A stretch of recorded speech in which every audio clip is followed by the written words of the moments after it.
Hello fellow rotor heads, this is Kyle Allred, president of RcSuperSales, coming at you. It's about a mid 70 degree Montana day. We're going to do a little flying out here at the local school. I've got my mobile helicopter kit with me, so I'm just going to show you guys what I bring when I want to do a quick flight, and then we'll go from there. And then we'll do some flying, so come check it out. Alright guys, so I got my HDX 450 in here, all ready to go. Got my batteries in here. We've got the good old Spectrum DX7 ready to rock and roll. Got the little stand, which I like out in the grass, because then, especially, you know, if it rained a little, it won't get wet. Of course, we got the neck strap. And then if you guys have not seen this, this is the Cell Spy voltage checker. This thing's pretty gnarly. You just plug it right into the battery, and it tells you the voltage of each cell.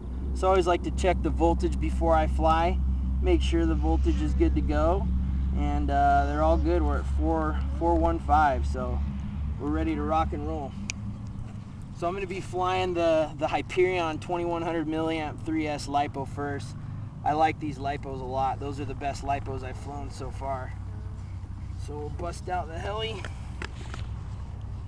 and we'll get her ready to fly. And I'll do another video. I'll show you guys my modified HDX 450.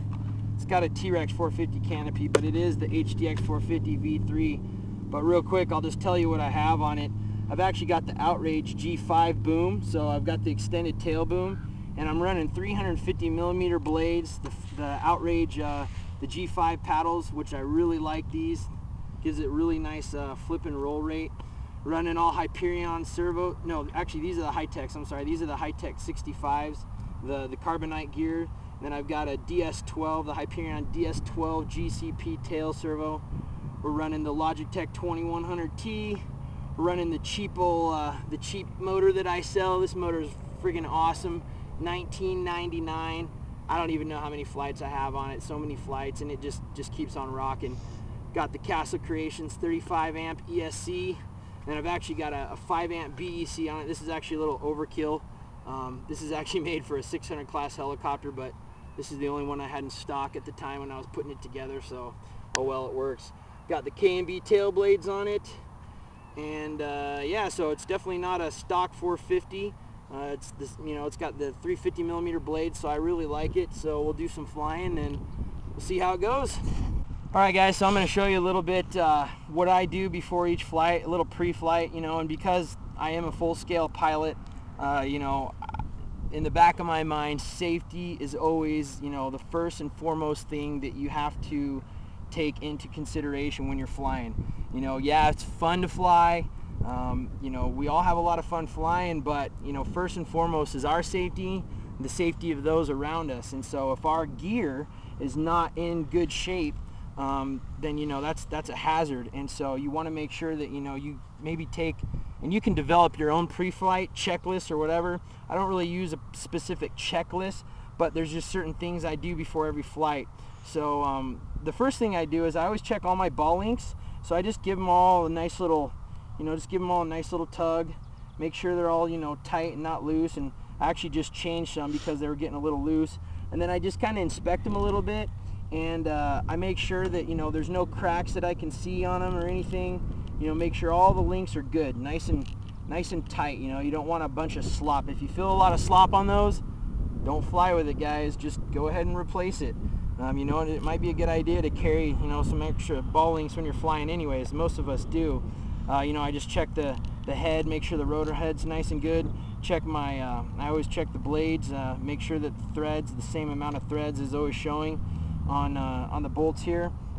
And then the other thing too is I always check my fly bar, you know, give it a good tug, make sure it's not slipping or anything like that. Check the swash plate, make sure, you know, nothing's coming apart, make sure the swash plate's in good working order. And then I just give it a couple spins, you know, make sure that there's no grinding noise, you know, all the bearings are nice and smooth. The other thing too, guys, is I always check my belt, and I always just give it a nice little twirl and look at the belt. You know, I actually had a customer a couple days ago called me, and he was flying. He hadn't changed his belt on his helicopter. He had a T-Rex 450 in 2 years, and he was up flying, and the belt just snapped. But, you know, a lot of times people neglect the belt and they forget about it, you know, because it just does its job, and as long as it's doing its job, we kind of tend to forget about it. So make sure there's no, you know, make sure it's not fraying, that sort of thing. You know, make sure it's in good working order. Then I always come back here to the tail. Check your linkage on your tail servo. Make sure that's good, nice and tight. You want to make sure that ball on the tail servo is not going to come off. I like to secure it with a nut on the back there, so that way make sure that you know, that ball isn't going to accidentally fall off. You know, check all the linkages, and then I just like to look at my tail, inspect it, make sure everything looks good. And I've actually got the Chinese weights on this. They work pretty good. I like it on the HDX 450. So anyways, you know, you just check that.